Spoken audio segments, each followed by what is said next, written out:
हजरत हूद अलैहिस्सलाम अल्लाह ताला के उन महान नबियों में से थे जिन्हें इंसानियत को सीधा रास्ता दिखाने के लिए भेजा गया। उनका जिक्र कुरान पाक में कई जगहों पर आया है। वो हजरत नूह अलैहिस्सलाम की नस्ल से थे और अल्लाह ने उन्हें कौम आद की हिदायत के लिए भेजा। कौम आद और उनका घमंड। हजरत हूद असा की कौम का नाम कौम आद था। लोग बहुत ताकतवर, लंबे चौड़े और मजबूत जिस्म वाले थे। उनका इलाका अहकाफ कहलाता था, जो अरब के रेतीले मैदानों और पहाड़ी इलाकों में बसा हुआ था। कौम आद के लोग अपनी तामीरात, निर्माण कला और ऊंचे ऊंचे महलों के लिए मशहूर थे। ये लोग ऊंचे खंभों और बड़े बड़े किलों को बनाकर उनमें रहते थे। उनकी दौलत, ताकत और ऊंची इमारतें देखकर वे बहुत घमंड करने लगे थे। लेकिन उनकी सबसे बड़ी गलती ये थी कि वे अल्लाह को भूल गए थे। ये लोग बुतों की पूजा करने लगे थे। उन्होंने लकड़ी, पत्थर और मिट्टी से बने बड़े बड़े बुत बनाए और उन्हें अपना खुदा मान। हजरत हूद असा की दावत। अल्लाह ताला ने अपनी रहमत से हजरत हूद असो को नबूवत दी। उन्हें हुक्म हुआ कि वो अपनी कौम को तौहीद, एक अल्लाह की इबादत की तरफ बुलाए। हजरत हूद असा ने अपनी कौम से कहा, मेरी कौम, अल्लाह की इबादत करो, उसके सिवा तुम्हारा कोई और माबूद नहीं है। तुम क्यों गुमराही में पड़े हो? वो अल्लाह जिसने तुम्हें पैदा किया, तुम्हें ताकत दी, तुम्हें जमीन पर बसाया और तुम्हें नेमतों से नवाजा, उसी की इबादत करो। अपने महलों और ताकत पर घमंड मत करो। अल्लाह से तौबा करो ताकि वो तुम्हें रहमत और बरकत दे। कौम आद का इनकार। लेकिन कौम आद के सरदारों ने उनकी बात नहीं मानी। वे बोले, हूद, तुम हमें अपनी इबादत छोड़कर सिर्फ एक अल्लाह की इबादत करने को कहते हो। हमारे बाप दादा ने भी इन बुतों की पूजा की है। तुम हमसे अलग क्यों बातें करते हो? हमें लगता है कि तुम पर जादू का असर हो गया है। कुछ लोग मजाक उड़ाते और कहते, ऐ हूद, अगर तुम सच्चे नबी हो तो अपने अल्लाह से कहो कि हम पे अजाब सजा ले आए। हजरत हूद असा का सब्र। हजरत हूद असा बहुत सब्र से काम लेते और कहते, ऐ मेरी कौम, मैं तुमसे इसके बदले में कोई इनाम नहीं मांगता। मेरा इनाम तो सिर्फ अल्लाह के पास है। मैं तुम्हारा सच्चा भलाई चाहने वाला हूँ। मैं डरता हूँ कि कहीं तुम पर अल्लाह का अजाब ना आ जाए। लेकिन उनकी कौम अपनी जिद पर अड़ी रही। अजाब का आगाज। अल्लाह ताला ने उनकी नाफरमानी और घमंड की वजह से उन पर अजाब भेजने का फैसला किया। सबसे पहले उनकी जमीन पर सूखा पड़ गया। बारिश सूख गई, नदियां और तालाब सूख गए, खेती बाड़ी बर्बाद हो गई। लोग प्यास और भूख से परेशान हो गए। फिर भी उन्होंने तौबा नहीं की, बल्कि बोले, ये सब मौसम की बात है, इसका हमारे बुतों से क्या लेना देना। अली आंधी का आना। आखिरकार अल्लाह का अजाब आ पहुंचा। आसमान पर एक दिन काली स्याह बादल जैसी हवा दिखाई दी।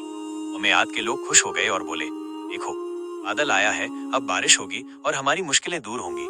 लेकिन हकीकत में वो बादल नहीं, बल्कि अजाब की काली आंधी थी। वो हवा इतनी तेज और खतरनाक थी कि उसने उनके महलों और इमारतों को उखाड़कर फेंक दिया। उनकी मजबूत दीवारें गिर गईं, उनकी खेती उजड़ गई। वो आंधी 7 रात और 8 दिन तक लगातार चलती रही। कुरान में इसका जिक्र है, और हमने उन पर एक तेज, ठंडी और तूफानी हवा भेजी जो 7 रात और 8 दिन लगातार चलती रही। उसमें तुम देखते कि वे लोग उखड़े हुए खजूर के तनों की तरह गिरे पड़े हैं। सूरा अल-हक़ (7). कौम आद का नाश। आंधी ने कौम आद के घमंडी लोगों को खत्म कर दिया। उनकी ताकत, दौलत, ऊंचे महल सब मिट गए। उनकी पूरी कौम नष्ट हो गई। लेकिन हजरत हूद असा और उनके साथ ईमान लाने वाले लोग इस अजाब से महफूज रहे। अल्लाह ने उन्हें बचा लिया। हजरत नूह अलैहिस्सलाम अल्लाह के वो नबी थे जिन्हें अल्लाह ने इंसानियत की हिदायत के लिए भेजा। उनका ताल्लुक हजरत आदम असो की औलाद से था। इंसान जब जमीन पर फैल चुके थे तो धीरे धीरे उन्होंने तौहीद, एक अल्लाह की इबादत को छोड़कर बुतों की पूजा शुरू कर दी। हजरत नूह असा को अल्लाह ने इस गुमराह कौम की तरफ नबी बनाकर भेजा। तो कौम की हालत।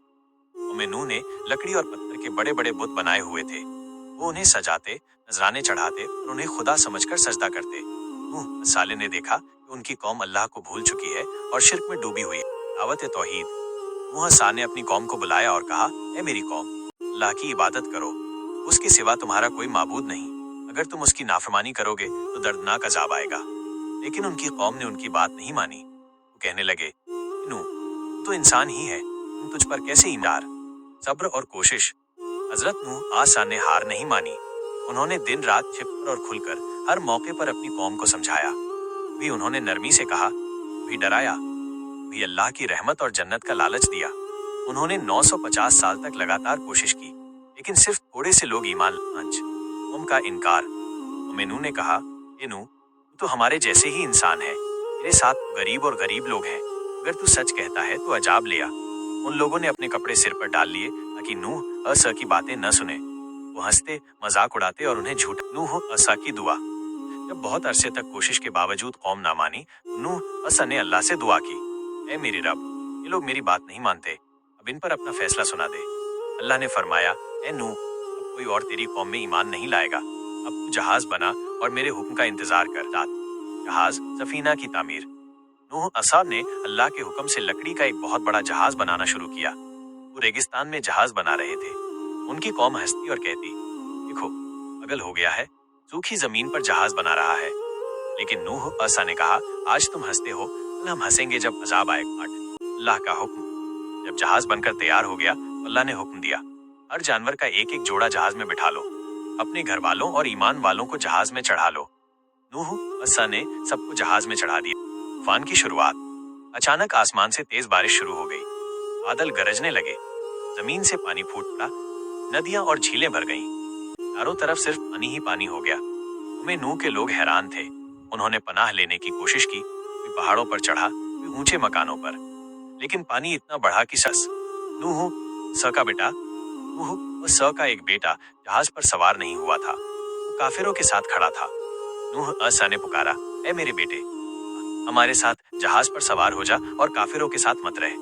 उसने कहा, मैं किसी पहाड़ पर चढ़कर बच जाऊंगा। नूह सो ने कहा, आज अल्लाह के अजाब से कोई नहीं बचा सकता सिवाय उसके रहमत पाने वालों के। इतना कहते ही एक लहर आई और उसका बेटा भी डूब गया।